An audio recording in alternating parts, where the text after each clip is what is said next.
L'eau a beau recouvrir environ 70% de notre planète, une petite partie seulement est de l'eau douce et moins de 1% se trouve sous forme liquide et donc utilisable pour l'alimentation de l'homme. Selon l'OMS, une personne sur trois dans le monde n'a pas accès à l'eau salubre. Par ailleurs, le manque d'eau est amené à être ressenti davantage avec l'augmentation de la population mondiale. L'OCDE estime que d'ici 2050, près de 3,9 milliards d'habitants seront concernés par une situation de stress hydrique, ce qui représenterait plus de 40% de la population mondiale.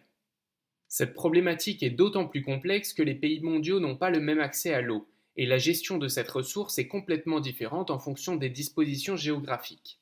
Si ça vous intéresse de creuser davantage les perspectives sur l'eau, je vous mets dans la description les différents rapports de l'OCDE et de l'OMS.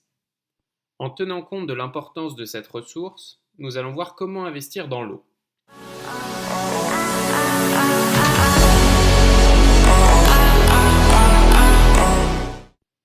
Alors comment investir dans l'eau?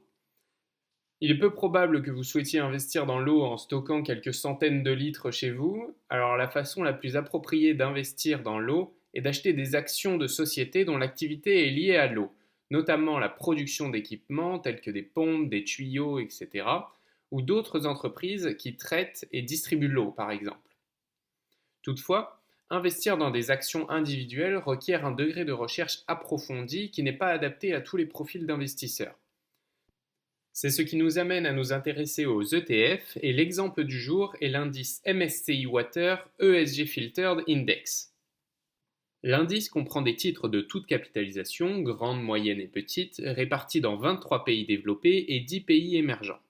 Son objectif est de refléter la performance des actions de différentes sociétés dont les activités sont liées à l'eau, comme on vient de l'évoquer, en termes d'équipement, d'approvisionnement, de traitement, etc., avec la particularité d'exclure les sociétés dont les activités sont controversées ou qui ne respectent pas suffisamment certains critères ESG.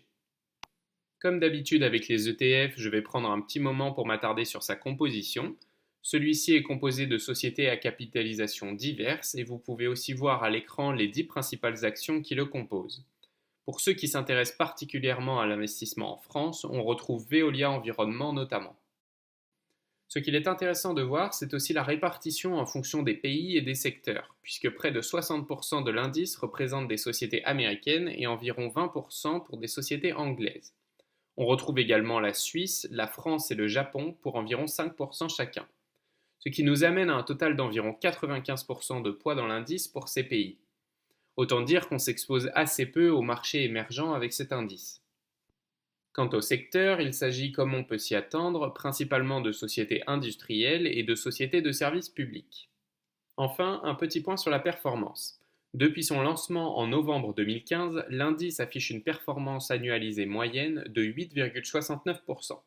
Pour conclure, on peut dire que cet indice est un bon moyen de débuter son exposition au secteur de l'eau. Il constitue pour certains investisseurs une première étape d'investissement en apportant une bonne diversité dans des pays développés avec des entreprises largement établies. Toutefois, il n'exclut pas le besoin de faire des recherches avant de se lancer et n'exclut pas non plus le choix d'actions individuelles pour son portefeuille. Les performances passées ne préjugent pas des performances futures et l'investissement, surtout dans une ressource amenée à se raréfier comme l'eau, est un pari avant tout sur l'avenir. C'est tout pour cette vidéo, j'espère qu'elle vous aura permis de découvrir cet indice et pourquoi pas donner envie de commencer vos recherches sur le secteur de l'eau. Si vous avez des questions ou des précisions à apporter, n'hésitez pas à le faire en commentaire. À très bientôt!